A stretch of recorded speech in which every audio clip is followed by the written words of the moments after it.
Salve, salve pessoal, boa noite. Fernando Richter do Papo de Goleiro, começando mais uma live aqui da Poker. Quero mandar um grande abraço para todo o pessoal da Poker e para vocês que estão chegando agora. Hoje o nosso bate-papo, como vocês bem estão sabendo aí, a gente já fez grande divulgação por meio do Instagram da Poker e também do Papo de Goleiro. O nosso assunto hoje, o nosso bate-papo hoje vai ser com um goleiraço, o goleiraço do Bahia, o Douglas. Ele já está online com a gente vai colocar ele aqui para bater esse papo, mas antes de colocar ele aqui, eu quero só deixar aqui para vocês um recado importantíssimo. Lá no Papo de Goleiro, no nosso canal youtube.com/Papo de Goleiro Oficial, estamos fazendo um sorteio de uma poker, uma linda luva dessa aqui, uma Max Hexagon. Então, se você quiser participar, dá tempo. O sorteio vai acontecer no sábado no Papo de Goleiro, tá? Entra no nosso canal no YouTube, procura lá no YouTube, dá uma olhadinha como faz para participar. Tem um vídeo falando sobre o sorteio da Max Hexagon, tá? Então é isso aí, esse é um recado que eu queria passar para vocês. Antes de começar aqui, então, esse nosso bate-papo com o Douglas, que eu já vou colocar ele agora pra gente bater um papo aqui, tá certo? Agradeço todo mundo que tá chegando, fiquem por aí, vamos fazer um bate-papo bacana aí, tá certo? Vamos lá. Fala, Douglas! Fala galera, boa noite. Prazerzão falar com vocês aí. É uma alegria aí poder conhecer você, Fernando, e com certeza aí poder também conversar com o pessoal que nos acompanha pelas redes sociais, estar mais próximo de todos, né? Contar um pouco da nossa história, um pouco da nossa trajetória, dos nossos princípios, das nossas convicções como homem, como goleiro, né? Então, vai ser um bate-papo bacana, legal aí, e aos poucos a gente vai interagindo. Muito legal, o prazer é todo meu. Para quem não sabe, a gente já até se falou um pouquinho aí, né? Antecedendo a nossa live. O Douglas é um cara sensacional. E ó, vamos falar bastante de treinamento específico, vamos falar sobre as luvas poker, vamos falar sobre a sua carreira, enfim, tem muito assunto bacana. Mas antes de qualquer coisa, eu quero que você me explique uma coisa, pelo amor de Deus. Como que se pronuncia o seu sobrenome? Pelo amor de Deus, me explica. Qual que você quer? Eu tenho, meu nome é composto, né? Então o Alan é fácil, né? Mas aí tem o Schuch, Chuca. que é alemão, que é mais barbada, né? E tem o Friedrich, que é o mais conhecido aí, que sempre está na minha camiseta e eu acho que é mais marcante. E o pessoal sempre está com esse desafio aí de pronunciar meu nome, sempre perguntando aí como pronuncia. Eu pronuncio Friedrich, né? Não sei se os Fred. alemães da Alemanha concordariam, mas a família pronuncia assim, Friedrich. Legal, é engraçado porque o meu sobrenome é Richter, né? É alemão também. Só que, na Uhum. verdade, o correto lá na Alemanha, como todo mundo fala, é Richter. O correto seria Richter. Mas aqui todo mundo fala Richter Uhum. e a gente chama de Richter. Então vamos que vamos, tá tudo certo. É isso Meu aí amigo, mesmo. queria que você contasse pra gente um pouquinho da sua carreira, né? Antes da gente entrar em outros assuntos mais específicos. Falar um pouquinho da sua carreira, como começou. Até eu queria saber se você, antes de jogar o futebol de campo, se você passou pelo futsal também. Bom, para quem não me conhece, né, eu sou natural de Candelária, aí no Rio Grande do Sul, uma cidade aí do Vale do Rio Pardo, fica a uns 180 quilômetros de Porto Alegre, né, tem uma colônia alemã muito forte, né, por isso que meus pais são de descendência alemã. Eu iniciei diferente, né, eu iniciei primeiro no campo e posteriormente, como no interior do Rio Grande do Sul, como você deve bem saber, o futsal é muito forte, né, então sempre tinha muitos campeonatos de futebol 11, mas na minha cidade tinha bastante campeonatos de futebol de salão também para todas as categorias, como tem até hoje, né? Várias escolinhas. Hoje até falo assim com um pouco de tristeza, né? Que na minha cidade tem mais escolinhas de futebol de salão do que de futebol de campo, né? Então eu iniciei tentando na linha, né? Durou ali uma semana a tentativa, depois fui para o gol e e ia conciliando tanto futebol de campo como futsal, porque na minha cidade tinha as Olimpíadas Estudantis. Então, eu treinava na escola e na escolinha de futebol que era fora do horário de colégio, eu treinava no campo. Então, eu tive uma infância bem ativa, participei de vários outros esportes, desde atletismo, né, handebol. Então, isso eu acredito que também me ajudou, assim, porque cada esporte exige, né, uma coordenação, uma técnica diferente, ainda que a gente, com pouca idade, não trabalhasse tanto isso, mas desenvolveu, com certeza, algo a mais que me ajudou depois quando eu me defini por goleiro de futebol de campo, né?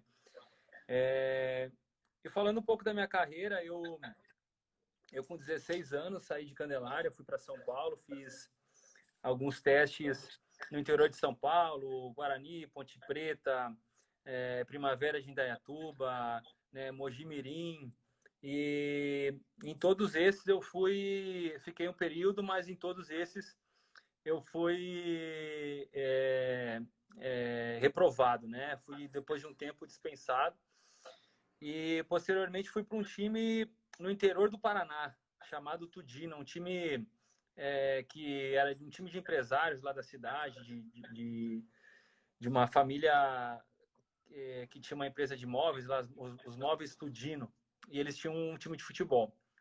Fui para lá, Certo. fiz um teste, foi o primeiro time que eu fiquei, né? Eu tinha ali meus 16 anos e permaneci lá por um período.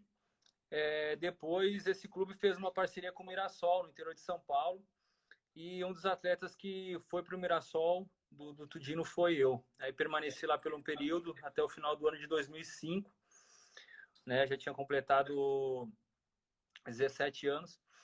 E aí, no ano de 2006, esse time acabou não... o Mirassol não ia me utilizar mais, né? E aí eu voltei para o Paraná, só que o Tudino também o Tudino não existia mais, tinha acabado esse clube lá. E eu fui para um time chamado Galo Maringá, que era um clube muito novo, tinha conseguido recentemente o acesso para a primeira divisão do Campeonato Paranaense, que estava com uma estrutura assim boa, com um projeto bom, né, e montando uma estrutura. E foi lá que eu dei os meus primeiros passos, assim, que eu tive uma continuidade maior, né? Saí dos juniores, do juvenil, fui para os juniores, né? Depois de 2 anos nos juniores, eu fui profissionalizado com 17 anos, já quase com 18. Olha, E que foi assim, claro, o primeiro sonho meu, eu sempre falo que foi ter a oportunidade de ir para outro lugar, né? Sair da minha cidadezinha ali de Candelária. E meu segundo sonho era me tornar profissional. E isso aconteceu no Galo Maringá, então eu sou muito grato, assim, tenho um carinho muito grande pelo pessoal de Maringá. E uma tristeza também por esse clube não existir mais, né? Até posteriormente eles fizeram a fusão com a extinta também ADAP, daí se tornou ADAP e Galo Maringá. E foi nesse período também que eu tive um período que eu não atuei, né? Porque eu tive um câncer no testículo esquerdo. Acho que quem conhece um pouco mais da minha história sabe. Então, eu fiquei sim, sim. praticamente um ano sem atuar. Quando eu retornei, depois de algum tempo, treinando já no ADAP Galo, a categoria de base ficava em Campo Mourão e o profissional ficava em Maringá. Certo. Eu tive a oportunidade de ir para o Irã, né? Tive uma proposta, o time teve uma proposta para me contratar, né? O Galo recebeu uma proposta de um time chamado Sanat Nafta Badan, que é um time do Irã, fica no Kurdistão, na divisa com o Iraque, que é aquele Caramba, Golfo cara. Pérsico ali. É, Você não sentiu medo, não, foi de ir pra lá?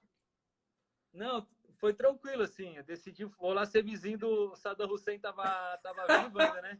Putz, cara. Aí o Saddam Hussein era meu vizinho lá, né? Até no primeiro ano que eu tive no Irã, o primeiro lugar que eu morei lá era era num condomínio que o limite dele era uma área militar, né? Uma área que não tinha sido tocada depois da guerra de 79 entre o Irã e o Iraque. Então era uma cena de Caramba! guerra mesmo. E aí eu morava, era um sobrado, eu morava na parte de cima e É. dava para ver né, o rio que fazia a separação ali, né, que era a divisa entre o Irã e o Iraque. E aí eu brincava que eu era vizinho do Saddam Hussein, né, porque do outro lado era o Iraque e tinha toda aquela tensão ainda pós tomada do Iraque pelas forças americanas e tudo mais. Então tinha um pouco dessa tensão, mas eu por ser muito novo e tá muito com objetivo assim muito ligado ao futebol no país, né? Então eu não tinha uma noção de quão arriscado era e eu não me sentia inseguro lá, né? Até porque eu aqui no Brasil a gente tem uma visão do Oriente Médio como um lugar de insegurança, de guerra, Sim, né? terrorismo. Mas de terrorismo, mas são poucos os países que tem terrorismo, né? O Iraque tem porque tem tropas estrangeiras, o Afeganistão tem porque tem tropas estrangeiras. Então tem essa briga pelo domínio, né? Tem Acho essa que ficou um briga. pouquinho, tá um pouquinho baixo o seu áudio. Melhorou, melhorou. Melhorou? Melhorou, tá. Melhorou, melhorou. É, então, para mim, assim, foi um crescimento cultural muito grande, né? De sair desse mundinho que eu vivia aqui no Brasil, dessas das informações que eu recebi aqui, né? E então me abriu muito assim a visão, a mente de mundo, né? Eu vi que lá havia um povo apaixonado pelo futebol, um povo super carismático, atencioso, receptivo. Fui muito bem recebido lá no Irã. A cidade que eu morei lá, Abadan, é uma cidade que é apaixonada pelo Brasil. É, a, o time que eu defendi, né, lá é um time muito tradicional que antes da guerra eles tinham entre 5 e 6 atletas titulares da seleção iraniana eram do Sanat Naft. Então é uma equipe muito tradicional, né, que usa as cores da seleção brasileira, né? O nosso time usava as cores da seleção brasileira. O pessoal ia para o estádio com a bandeira do Brasil. Você ia na Caramba. casa de algum iraniano, você não via lá a foto dos jogadores iranianos, você via a história do futebol brasileiro, né? Então, assim, foi muito bacana, né? Eu cheguei lá num país muçulmano, né? Eu sendo cristão protestante, cheguei lá, fui muito bem recebido, não teve preconceito nenhum, né? Então, eu acredito muito no poder do futebol, né? O futebol tem um poder de quebrar todas essas barreiras de Tem. religião, de classe social, né? Cultural. Então, eu fui muito bem recebido. Também foi quebrada essa mentalidade de que era um lugar perigoso, que tinha guerra. O Irã é muito mais tranquilo, muito mais seguro do que o Brasil, né? Em questão de assalto, de roubo, de sequestro, né? Então, eles não toleram, não tem impunidade, eles não toleram, né, crimes graves, assim, eles são até meio um pouco severos demais, a ponto de enforcar em praça pública os delinquentes, né? Então, acho que isso acaba também Inibe, diminuindo um pouco a violência, né? com Mas, certeza. assim, eu podia ficar um dia falando do Irã. Assim, o Irã foi uma experiência tremenda, né? Eu fiquei 2 temporadas lá. Na segunda temporada, a gente teve o acesso para a Premier League, né, do Irã, porque no período que eu estava lá, não era permitido goleiro estrangeiro na primeira divisão, né? Como é muito normal em outros países, como os próprios Emirados. Agora eu não sei, não estou atualizado, mas alguns países do Oriente Médio não permitem. E aí permaneci 2 temporadas, assim, foram muito ricas, assim, para o meu crescimento como homem e tudo mais. E no segundo ano mudou o clube, eu já não permaneci, não tinha mais o desejo de permanecer no clube, também não tinha nenhuma proposta concreta de outro clube do Irã, eu decidi voltar para o Brasil. Quando eu voltei para o Brasil, eu ainda, todo esse tempo que eu permaneci lá, eu estava emprestado pelo Adap Galo. Quando eu voltei para o Brasil, o Adap Galo não existia mais, né? Tinha empresa aberta, mas não tinha um time. Então eu permaneci por um período até eles conseguirem, eles não queriam me liberar porque queriam ficar com o meu passe, então eu permaneci um período no Brasil treinando até aparecer uma possibilidade. Foi quando eu iniciei minha caminhada como profissional no Brasil, jogando no Capivariano, no interior de São Paulo. Sim. Na época, no Capivariano estava na B1, né, que é a quarta divisão do Campeonato Paulista. Foi um dos maiores desafios assim na minha carreira. Eram 50 clubes, Fernando, para subir quatro, né? Meu Deus do céu. Então, assim, o time e não era pontos corridos, né? Tinha 5 fases para você chegar no quadrangular para você subir. Então, foi bem desafiador. Era um clube que há 19 anos não passava da primeira fase, né?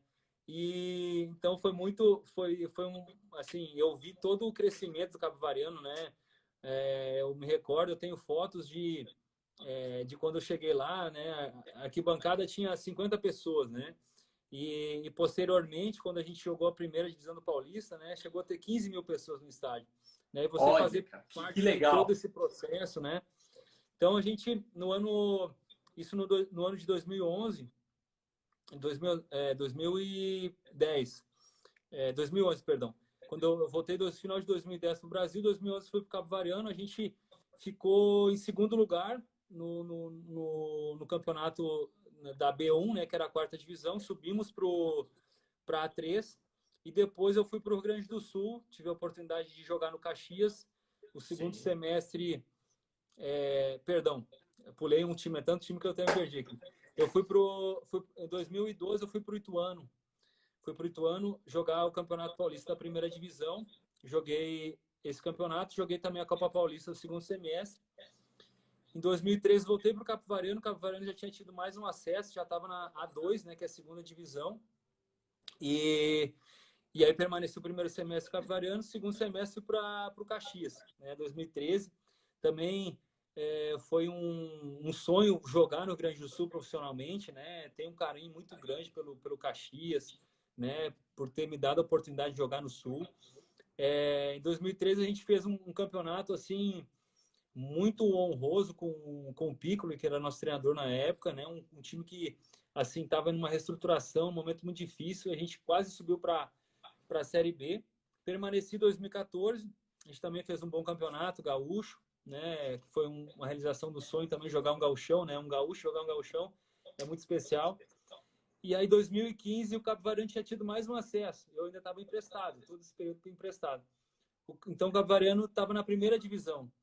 E eu até tinha um desejo de permanecer no Caxias. Meu filho tinha recentemente nasceu em Caxias. E eu queria permanecer, mas por força maior, não pude. Voltei para o Capivariano com um desafio ainda maior, né? Acho que mais do que levar o time à primeira é permanecer na primeira, Sim. sendo um clube que nunca teve uma experiência tão grande, né? E foi muito desafiador, assim, e Capivari, assim, a cidade pequena se uniu, sabe? Foi o grupo que grande parte dos jogadores que tiveram comigo lá na quarta divisão estavam na primeira, então a gente tinha uma garra diferente, né? E a gente conseguiu, na última rodada, livrar o time do rebaixamento, né? E, e aí, no segundo semestre, surgiu a oportunidade de jogar um campeonato de Série B pelo Bragantino. Sim. O Bragantino também tinha sido rebaixado no Paulista, tinha mandado todos os jogadores embora, né? O Chedi tinha feito a limpa lá, que era a forma que ele trabalhava, né? E Chegou mudando aí tudo. chegou mudando, não, cheguei lá, era todo mundo novo, 30 jogadores novos, e o campeonato já tinha começado, e a gente foi se arrumando, se conhecendo, né? Nunca, acho que eu joguei primeiro antes de conseguir uma casa para minha família, eu já estava jogando, de tão urgente que era a necessidade. E a gente também teve um grupo muito aguerrido, né? Vários jogadores se destacaram naquele ano, né? A gente fez uma grande campanha também, chegamos muito próximo do acesso. E, e aí, no final dessa temporada de 2015, pelo Bragantino, surgiu o interesse do Corinthians em comprar meus direitos junto ao Capivariano. E aí isso aconteceu no ano de 2016, fui para o Corinthians, né? Posteriormente, em final de fevereiro,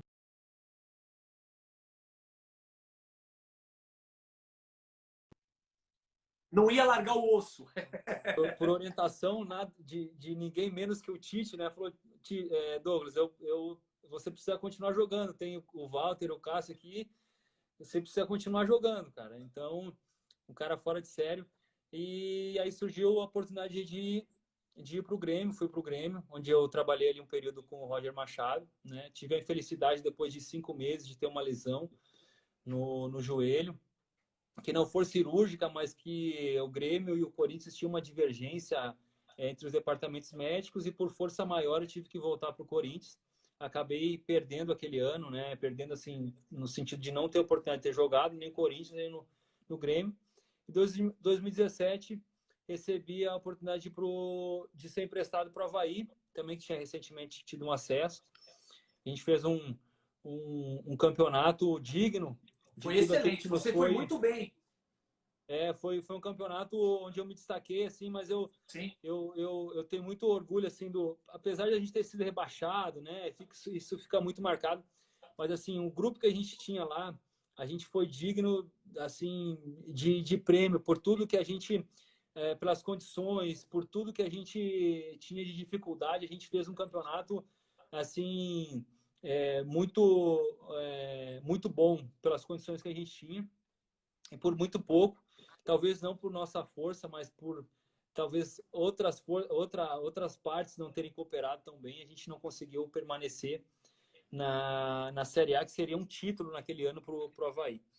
E aí, também, como você falou, fiz um bom campeonato, né? E surgiu o interesse do Bahia, né? Eu conversei na época com o diretor, com o Diego, que é o mesmo diretor hoje, aqui no Bahia, né? Demonstraram interesse, mas o Corinthians já tinha também demonstrado interesse que eu retornasse, porque ia ter Copa do Mundo no outro ano, o Cássio provavelmente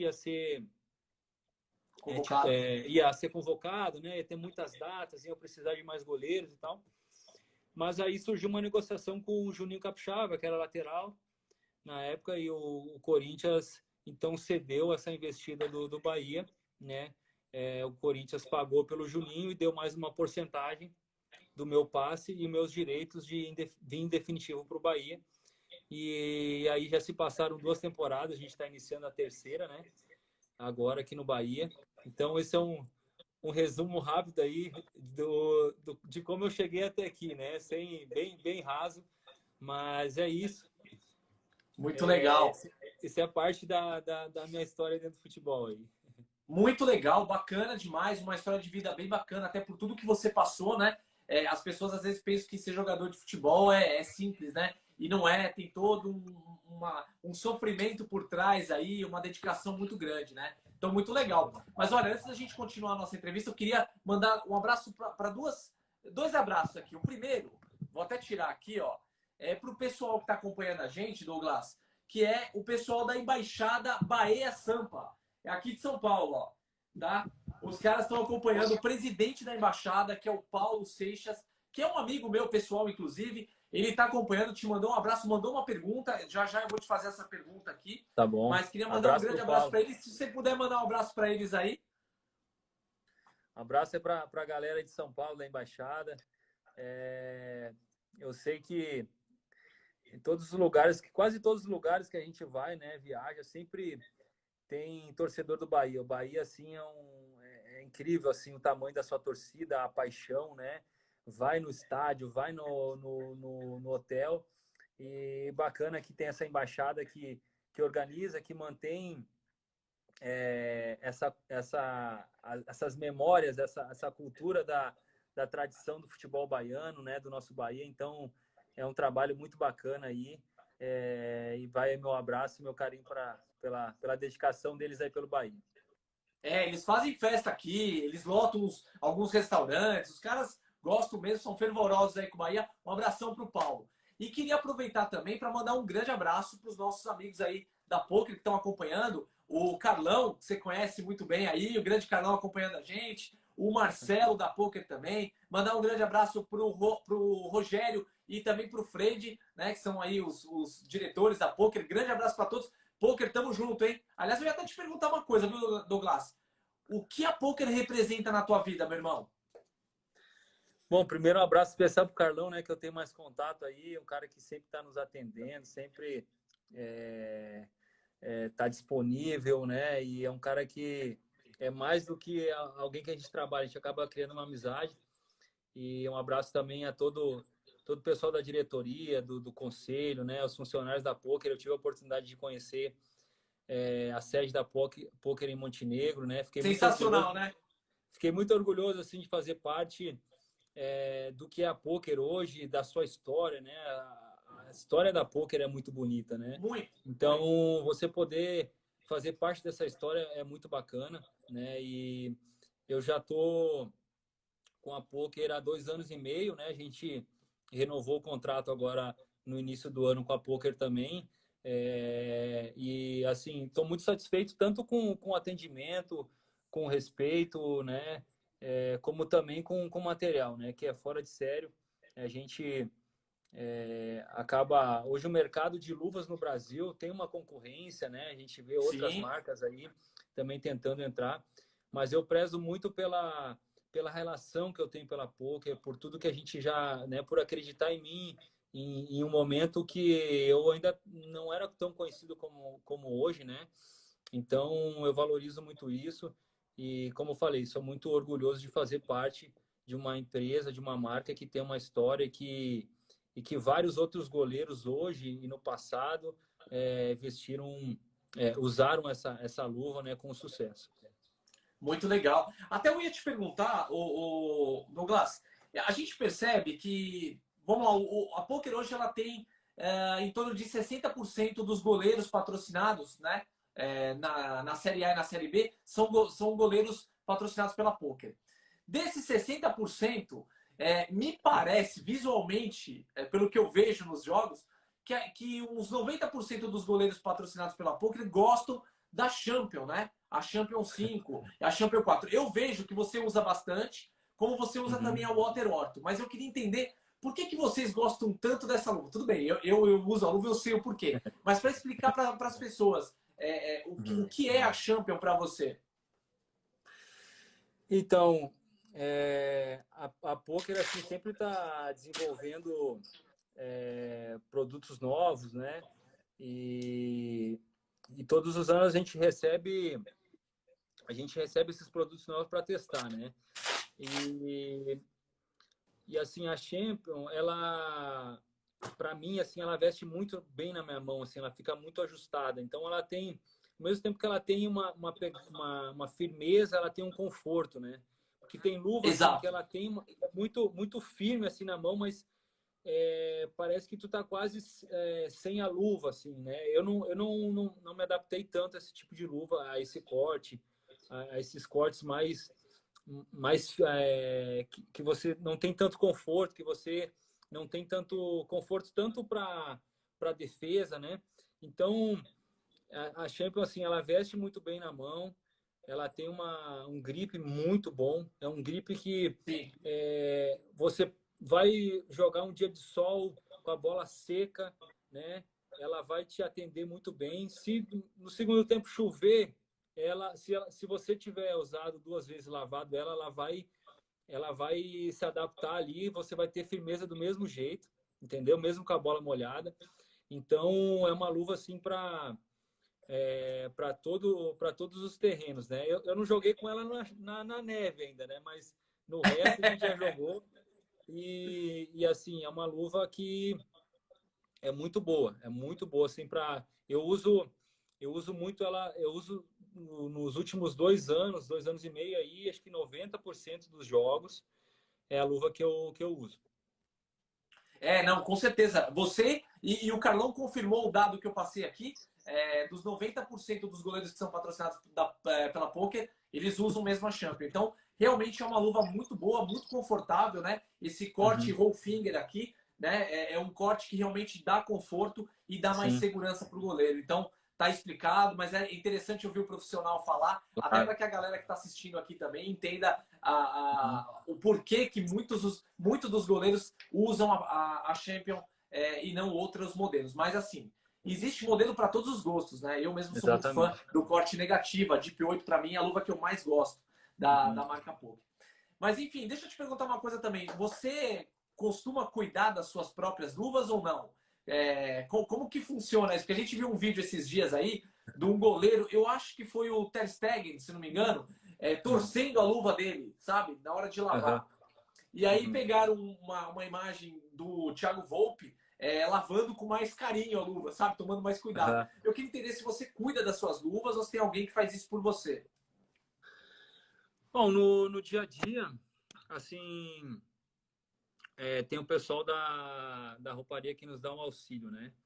É, mas a luva, sempre quando a primeira vez eu uso ela e eu mesmo lavo, né? E às vezes quando eu levo ela para o jogo, eu não deixo com o pessoal da rouparia, eu mesmo levo, lavo mais uma vez na concentração, deixo ela sequinha ali e levo comigo para o jogo, né? Mas o pessoal da rouparia também cuida bem, mas assim, eu gosto de sempre estar de olho ali na minha luva antes de viajar. Eu vou lá, confiro, ó, eu quero que leve essa, confiro se está tudo limpinha, se tudo tá com dentro do que eu imagino que seja ideal para o jogo, né? E então tem que ter esse cuidado com certeza, tanto para quem é amador, né? Eu joguei muito tempo em clubes que eu não tinha patrocínio, né? E a disponibilidade de material, de recurso era muito escassa. Então, eu falo assim para quem é goleiro e quer ter uma luva que dê confiança e que tenha um grip bom e tenha durabilidade, você tem que lavar ela pós uso todas as vezes, né? Secar ali. Eu sempre seco a minha com a toalha, né? Enrolo na toalha ali, Isso! dou umas torcidas e deixo secando na sombra mesmo. Ali, depois de algumas horas, ela já está sequinha e quando vai pro jogo ou pro treino, tá ideal para uso. Então, hoje eu tenho o auxílio do pessoal da rouparia, né? Mas eu, quando não tinha isso, eu já lavei muita luva, né? De goleiro mais velho, quando iniciei como profissional, né? O pessoal falou, ó, lava minha luva aí, juvenil. Aí eu lavava, volta e meia sobrava uma luva para mim lá, né? Mas tem que ter cuidado sim com o seu material. Isso é uma coisa que eu prezo, independente se eu sou patrocinado, se eu não sou, até porque é algo que eu entendo que ajuda na durabilidade e também na qualidade do material. Exatamente. Bom, vamos voltar a falar então do Bahia. Você contou toda a sua história, fez ali né, o seu resumo de toda a sua carreira, uma carreira bastante bacana, né? E aí você chegou no Bahia e de fato você conquistou a torcida, né? Chegou ganhando o pessoal mesmo e fez um 2019 muito bom. E segundo aqui, ó, aí que vai entrar a pergunta do Paulo, que é o presidente aí da Embaixada do Bahia, São Paulo. Ele perguntou o seguinte: olha, depois de um excelente ano de 2019, você acabou no início de 2020 agora, você não conseguiu manter a mesma sequência que você vinha em 2019 num nível muito alto, né? E Uhum, acabou falhando em alguns jogos, que é natural de um goleiro, né?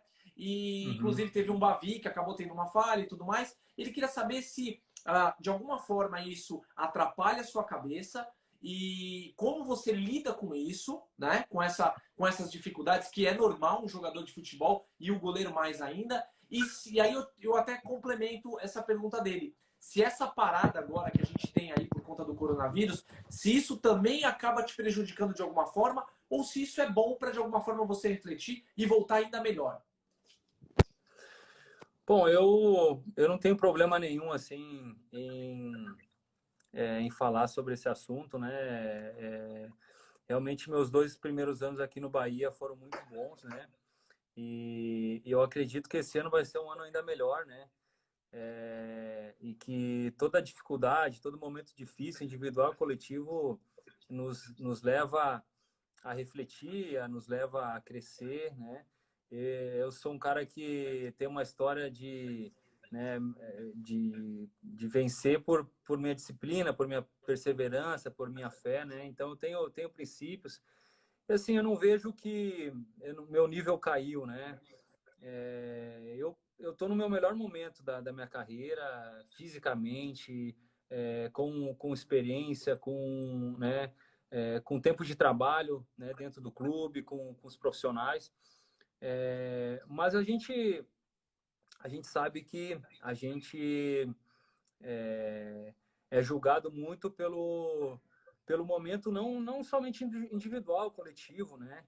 E o goleiro, ele tem uma exposição maior. Então, você vê o quanto é frágil a nossa titularidade, a nossa posição, né? Então, eu tenho aí mais de 100 jogos com o Bahia, né?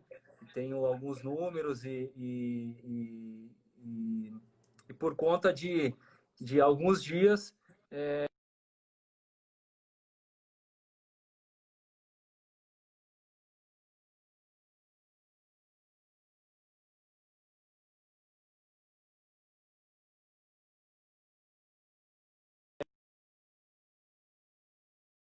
torcida do Bahia não espera menos do Douglas do que já viu, né? Mas é, a gente não tem controle, né? A gente joga em cima de uma linha e milésimos de segundo podem nos levar a fazer uma defesa ou não, né? E o momento coletivo também potencializa tanto o seu momento bom como o seu momento ruim, né? A gente acho que qualquer torcedor, qualquer pessoa tem lucidez e clareza sobre isso, que como uma defesa ou uma falha podem fazer toda a diferença num jogo também. Ela pode ser não tem tanto destaque quando o time vence, né? Quando você falha, você fica marcado, né? Mas se o time vence, aquilo ali dá prosseguimento. Mas quando o time não vence, quando você tem uma atuação, não que seja uma falha, mas uma atuação que seja abaixo do que é esperado por você, né? Você acaba tendo um peso maior de responsabilidade sobre o resultado e sobre o momento. Mas o meu momento é muito bom, né? Dizer que eu não fiquei chateado, não fiquei triste, eu não sofri pelas derrotas e por não ter conseguido ajudar o Bahia, né, nas duas últimas partidas que eu fui titular. Eu estaria sendo aqui, estaria mentindo, né? Sofri, fiquei realmente a gente sente todas as derrotas, principalmente quando a gente tem uma participação. Mas dizer que o Douglas avaliar o Douglas no Bahia ou a minha carreira por dois lances, né? Eu acho que eu não estaria sendo justo nem comigo, né?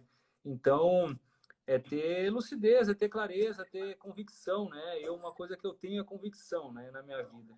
Então, eu continuo sendo o mesmo profissional, sendo o mesmo companheiro, né? Vestindo realmente a camisa do Bahia, sendo titular ou não, né? Isso é uma opção do treinador que avalia o momento do atleta, avalia o momento do grupo, né? Então, eu tenho procurado fazer a minha parte, me dedicado, né, até o momento que a gente tinha condições de jogar. Agora, manter a minha rotina de atleta, de profissional, né, esperando que o quanto antes a gente volte a ter a possibilidade de treinar normalmente, né, de jogar, né, e posteriormente também de ter o contato novamente com a nossa torcida, que é algo que faz toda a diferença aqui no Bahia.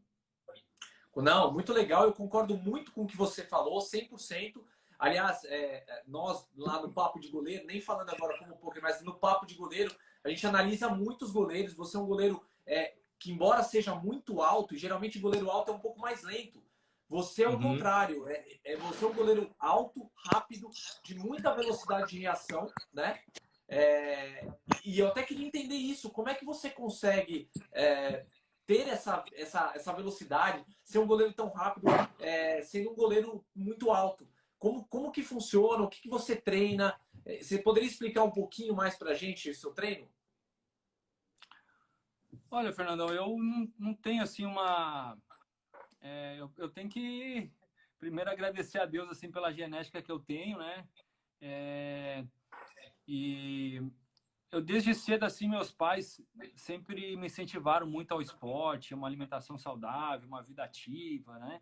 E, assim, eu não tive muita facilidade na minha infância, então eu tive uma infância muito ativa, né? Eu, quando queria uma fruta, não ia no mercado com meu pai e com a minha mãe. A gente ia lá na minha avó, né? Subir nas árvores, jogava no campo, né? No nosso conhecido potreiro aí no Rio Grande do Sul. E, posteriormente, como eu falei, eu na escola participei de várias atividades, né? De vários esportes. Eu acho que isso me ajudou também. E eu sempre fui um cara que fui muito intenso, assim, né? Eu vejo meu filho hoje e aí eu falo assim, eu tenho essa intensidade do Davi, né? E eu consegui colocar isso no meu, levar isso para o meu trabalho também. Eu sempre eu me desafio a cada dia a ser um goleiro melhor, a ser um goleiro mais rápido, mais ágil. Então eu não olhei muito para minha altura, né? Muito se falava, goleiro alto tem essa cultura, né? A gente tem essa assim, eu não concordo muito, sabe? Eu não tem umas culturas que eu não concordo com umas opiniões, né? Por exemplo, o goleiro baixo não pode jogar, o goleiro alto é ruim no chão, o goleiro pode fazer todas as defesas, se ele falhar não valeu nada. Por que não valeu nada, entendeu? Isso é uma cultura de alguém de um futebol que não pensa, prefere usar dessas análises rasas e ignorantes do que realmente analisar o que é, né? A dificuldade de ser Você goleiro, consegue a virar a dificuldade câmera para a gente aí? O pessoal consigo. tá falando que isso aí, ó, tá melhor. Boa. Tá bom, tá bom. Boa. Mas eu concordo, Aí, mano. concordo. Você estava falando aí da cultura, que as pessoas costumam É, falar muito, a questão de altura e tudo mais. Eu concordo muito com isso. e então é, eu sempre me desafiei muito, eu não aceitei isso quando me falaram assim, olha, Douglas, você é grande, mas goleiro grande não tem dificuldade na bola rasteira, não é rápido. Eu falei, por que não pode ser rápido? Eu posso ser rápido. Eu trabalhei eu tive a oportunidade de trabalhar, acho que ele até tá na live, é o Leandro. É um goleiro lá do interior de São Paulo. E ele tem uma estatura pequena, sabe? E eu lembro que eu trabalhei com ele lá no Cabo Variano, tinha ele e um outro goleiro que tinha quase 2 metros, né? Só que o Leandro, que tinha seu 1,70 m, né? Não sei se ele tinha 1,70 m, ele tinha mais personalidade, tinha mais capacidade de sair do gol, né? Numa bola alta do que o grandão lá, né? E então, assim, é, eu acredito que a gente tem a capacidade, o goleiro como um atleta, como uma pessoa, ele tem a capacidade de ir além do que os outros já falaram que é uma verdade. Então É eu trabalho, né? entendi que exatamente, qualquer trabalho. Porque assim, é, há 30, 50 anos atrás se fala a mesma coisa. Que o goleiro isso, Não, por quê? Por quê? Eu posso ser diferente, entendeu? Então, Claro. como eu falei, eu sempre fui me superando. Claro que eu sou um goleiro, vamos dizer assim, slim, né? Eu tenho altura, Sim. não tenho muito corpo, isso também me favorece, mas assim, o que me faz rápido, me faz ter uma característica boa hoje, não é só isso. Eu trabalhei em cima disso, né? Claro. E aí entrou meu irmão aí, ó, Ricardo.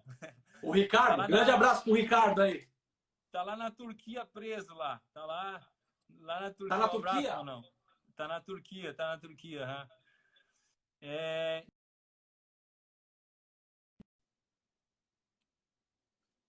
e desafiei essas verdades aí que na verdade não são verdades, entendeu? Essas E regrinhas, né? exatamente. E hoje, com 31 anos, né, a gente vê a atualização do futebol, você vê novas técnicas chegando.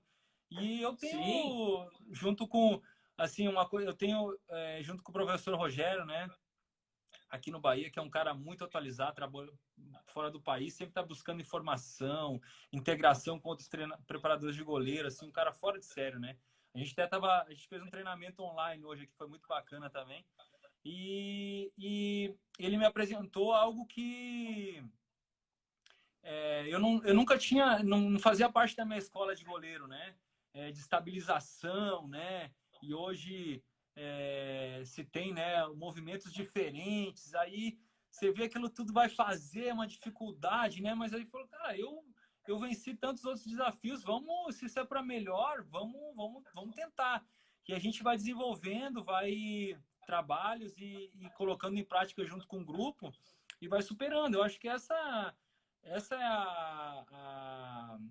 é o caminho, né, do goleiro, do profissional, de qualquer pessoa, né, de qualquer área. A gente sempre tem que estar Sim, claro. se desenvolvendo, buscando o melhor. Com certeza. E ó, muita gente mandando muita mensagem bacana para você. Você é o paredão, que você é monstro. Muita gente mandando muita coisa legal mesmo. Não dá para ler todo mundo aqui porque é muita mensagem mesmo, sabe? A galera realmente Sim. gosta muito do teu trabalho. E como eu falei, nós do Papo de Goleiro que analisamos bastante essa questão de goleiro, cara. Eu acho que você é um excelente goleiro. Essa questão de julgamento, isso é natural do torcedor. Para você ter uma ideia, eu publiquei esses Aham. dias um vídeo de umas defesas do Júlio César. Júlio César da seleção brasileira.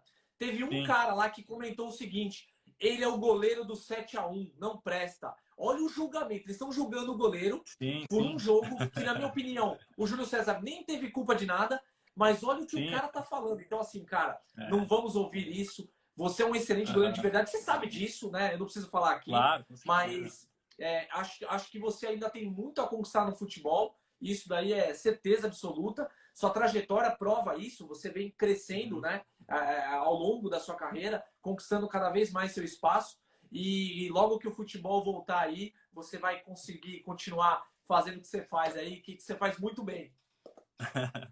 Obrigado, obrigado, Fernandão. Assim, vocês que são goleiros e falam de goleiros e sabem, sentem um pouco na pele, né? Para mim sempre tem uma relevância muito grande porque eu sei que está vindo de pessoas que têm essa sensibilidade, né?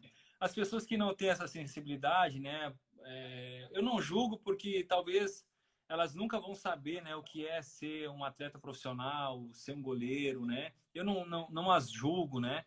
É, e então eu procuro absorver as críticas e os elogios e sempre manter o equilíbrio, principalmente como eu falei, minhas convicções como homem, minhas convicções como profissional, né, quem eu sou como goleiro, quem eu sou como homem, onde eu posso chegar, né? Então, é, eu sempre cresci muito assim, eu nunca assumi a posição de injustiçado em nenhum momento da minha vida, né? E isso sempre os momentos difíceis, os momentos de dúvida, de incerteza, sempre vieram me mostrar que eu poderia ser maior do que eu já era, né? Então eu acredito que esse momento que eu tenho vivido assim, apesar de todos os efeitos, né, do momento, eu tenho certeza que eu vou colher bons frutos de tudo que eu tenho vivido, mesmo sendo momentos que tem uma certa dificuldade. Com certeza, perfeito, é isso aí. Você tem uma cabeça muito boa, isso é super bacana. Agora, vamos falar um pouquinho aí, do treinamento específico, porque você disse que foi lá para o Irã, e eu queria saber o Uhum. que você viu de diferente na questão dos treinamentos específicos. Hoje o Brasil trabalha muito com situação de jogo, né? Existe o trabalho técnico ainda, mas o trabalho técnico ele é encaixado ali num aquecimento e tudo mais. Hoje se faz muita Uhum. situação de jogo para você se aproximar o máximo possível Sim. daquilo que você encontra dentro de campo, né? No Irã era Uhum. assim também? O que você percebeu aí de diferença? Bom, eu fui para o Irã em 2008. Eu fiquei 2008 e 9, né? 9 e 10 a temporada, as duas temporadas que eu tive lá. Então já faz um certo tempo, né? Mas a época que eu fui para lá, assim, era bem limitado em comparação ao Brasil, a preparação de goleiro, né? Era bem limitada mesmo. Eram trabalhos. O meu preparador, o primeiro preparador de goleiro lá, primeiro foi o Deli Rum. Ele foi goleiro da seleção iraniana por um tempo, um goleiro que tinha um certo nome lá. E ele fazia muito, assim, trabalhos bem diferentes que era feito aqui no Brasil. Não tinha muito refino técnico, assim, era mais trabalho de velocidade, potência. Eles prezavam muito pela força, né? Então não tinha tanto esse refino técnico. É, não se, pelo menos assim, o período que eu permaneci lá não se trabalhava, não tinha essa cultura de trabalhar com os pés, né? Naquela época assim nem na Europa ainda se jogava muito com os pés, né?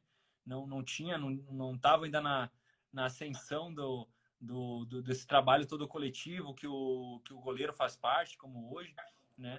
Então era bem diferente. O segundo ano ainda eu peguei um preparador de goleiro que assim ele era mais limitado ainda, assim ele fazia trabalhos às vezes até com a mão, assim não foi muito assim não nessa área eu não Proveitoso. posso dizer nessa área assim, eu posso dizer que eu tenho pouco me acrescentou assim na minha carreira. Na verdade foi um desafio de me manter num nível que eu já tinha no Brasil, continuar crescendo dentro daquilo que eu já sabia, colocar em prática na parte coletiva, porque na parte com o preparador de goleiro era mais limitado, né?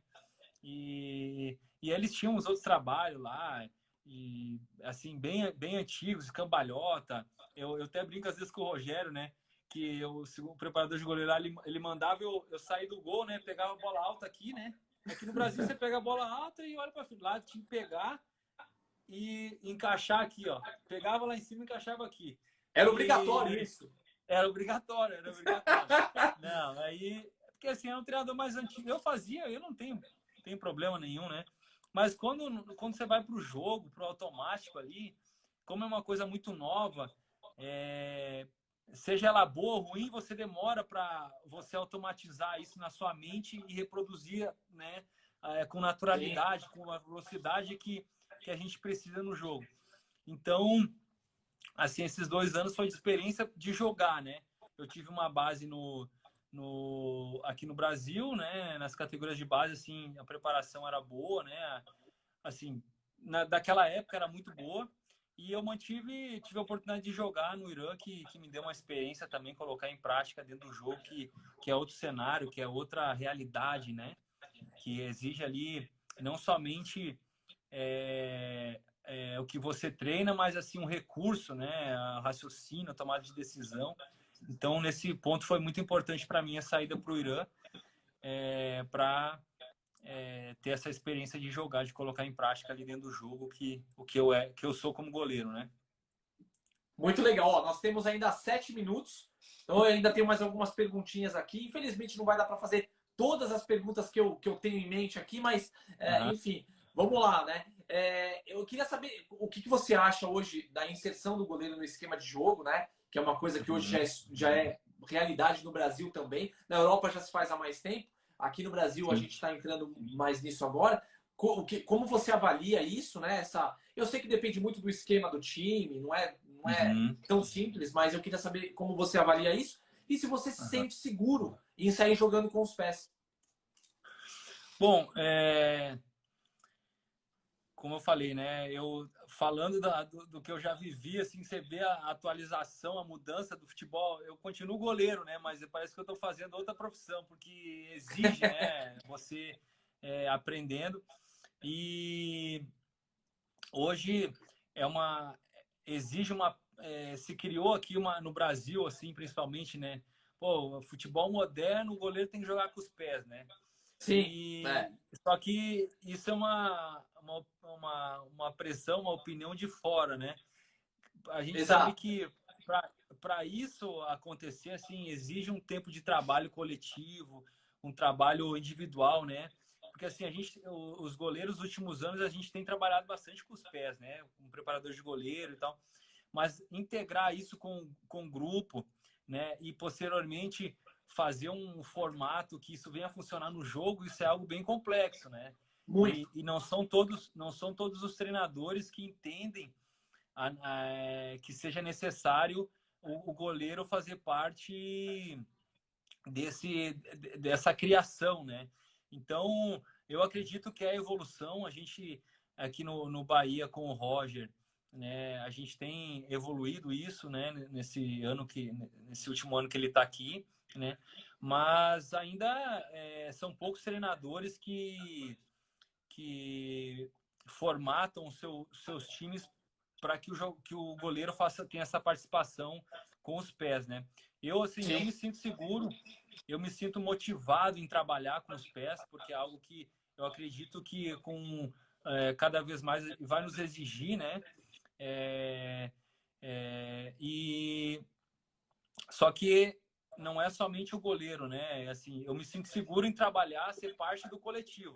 Agora, achar que o zagueiro está pressionado, vai dar o passe para mim, eu vou dominar a bola, e o cara atacante vai vir para mim, eu vou olhar como um meia olha, vou achar um passe no meio. Eu não acho que tenha o Chutão! custo-benefício.